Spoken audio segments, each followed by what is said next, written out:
Mulibwanji Amalawi konse kumene muli mtawino ya kummawa pa takubwereseraninso kulankhula kwa Nsonda. Nsonda paja ndi mmodzi mwa amene ali memba wankulu ku chipani cha MCP. Tukamba kuti ndi wankulu chifukwa choti ali ndi udindo. Iyeyu ndi olankhulira chipani wachiwiri ndithu kuti kupangira kuti Jessica Bwira kakhala kuti mwina atanganidwa kapena kuti palibepo Nsonda amayigwira ntchitoyo kulankhulira chipani kuti iyayi kuli motere ndipo mu tsiku la lino tikufuna mutamva zimene walankhula Nsonda chifukwa iyeyu akukamba onena kuti Amalawi akhumudwa kwambiri ndi zimene boma ya chipani cha DPP yapanga pomanga Richard Chimwendo Banda komanso Vilombiko Mumba.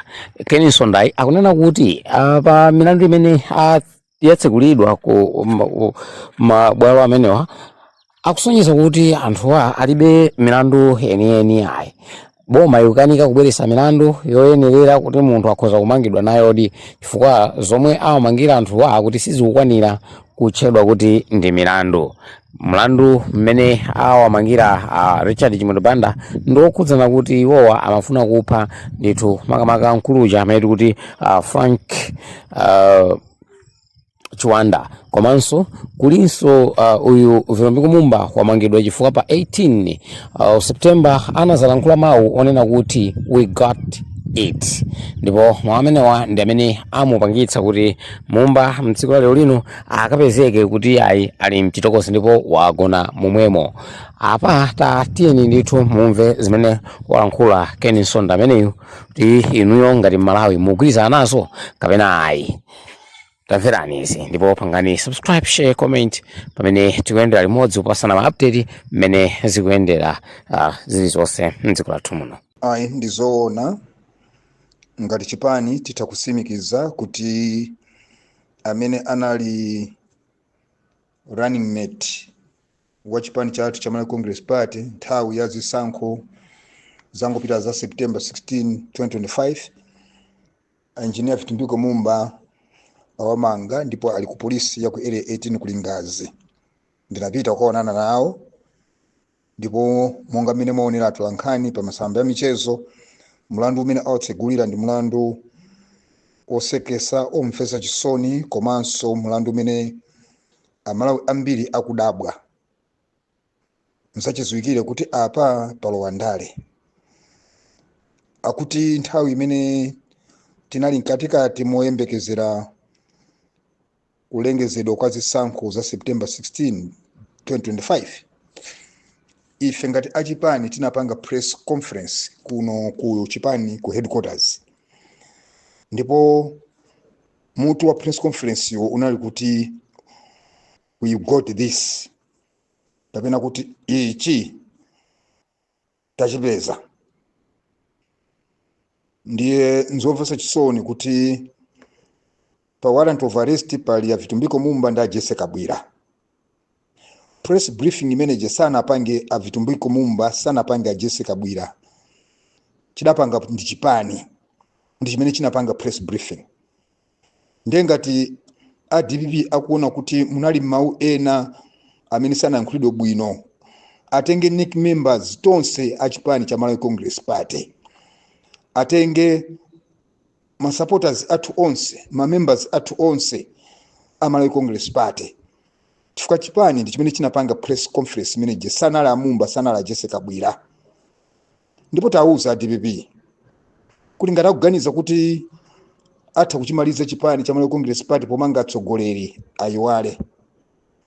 Ngati akuganiza kuti atha kubweretsa mantha mu chipani cha Malawi Congress Party pomanga atsogoleri ayiwale.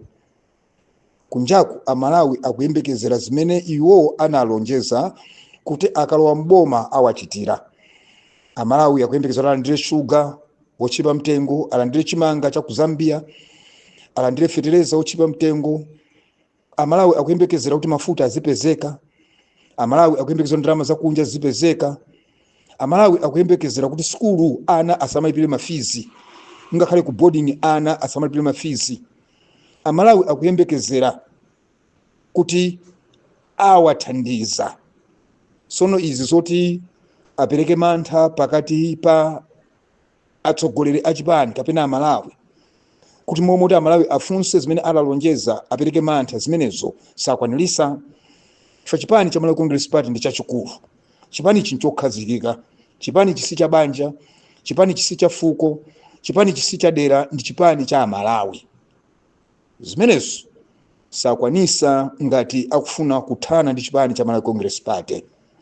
Iwo panopo mphamvu zawo, maganizo awo, malingaliro awo, machitidwe awo akhale owatumikira Amalawi. Ndipo ife ngati chipani tiyesesa kuti Amalawi atumikiridwa bwino malinga ndi zimene Amalawi anayikira mboma a chipani cha DPP.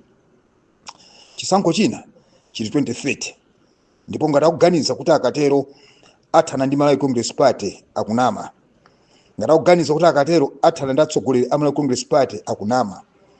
Ngati akuganiza kuti akatero apereka mantha pakati pa atsogoleri ochisatira chipani ichi ndi mamembers a Malawi Congress Party akunama. Chifukwa chipani cha Malawi Congress Party ndi chipani chachikulu kwambiri. Tapemphe asataye nthawi ndikuganiza kuti atha kuchimaliza chipani ichi. Asataye nthawi ndikuganiza kuti atha kupereka mantha mkati mwa chipani ichi. Tapemphe atumikire Amalawi. Chifukwa chimenecho chimene Amalawi akuyembekezera. Yes, I can confirm that Engineer Vitumbiko Mumba, who was our running mate during the September 16 general elections, has been picked by police and is at Linga's Area 18 police. I went to see him. I've talked to him. And just like you media have seen in social media platforms, what the charges that have been leveled against him are laughable, very unfortunate, and it raises eyebrows. And we can say without fear as a party that there is politics here. They are alleging that during the September 16 general elections, as we're waiting for the results to be announced, the party held a press briefing here at the party headquarters. And the title of that press briefing was that we got it. We got it can mean anything. And it's very sad that they have picked Engineer Vitumbiko Mumba, and on the warrant of arrest, there's also Honorable Jessica Bwira, who's supposed to be picked. This was not a press briefing held by Vitumbiko Mumba. It wasn't a press briefing organized by Jessica Bwira. It was a press briefing that the party, Malawi Congress Party, organized. And if the DPP administration feels there were some other things there said which warrants to be arrested, they should pick all NEC members. They should pick all MCP members. Because it is the party that sanctioned that press briefing. It wasn't Mumba's press briefing. It wasn't Jessica Bwira's press briefing. We would like to remind the DPP administration that they were voted into power to save Malawians. And Malawians are waiting for free fertilizer. They're waiting for free maize from Zambia. Malawians are waiting for free education. Malawians are waiting for the availability of fuel. Malawians are waiting for the availability of sugar at affordable price. Malawians are waiting for the availability of forex. Now, if they think they can intimidate, instill fear, try to break and destroy this party, they are wasting their time. Malawi Congress Party is a very strong party. This is a national party. It's not a family party. It's not a tribal party. It's not a regional party. It is a national party. Therefore, we would like to warn the DPP administration that the path they have taken, they won't achieve what they're trying to do. We repeat as a party. It's very sad. It's very unfortunate. And since some of these issues are in court, we don't want to comment tomorrow. As for Honorable Richard Chimwendo Banda, just as you've heard or seen in the social media platforms, our elders are meeting, and once they meet, they'll give us the publicity, the communication that we can give to our party members.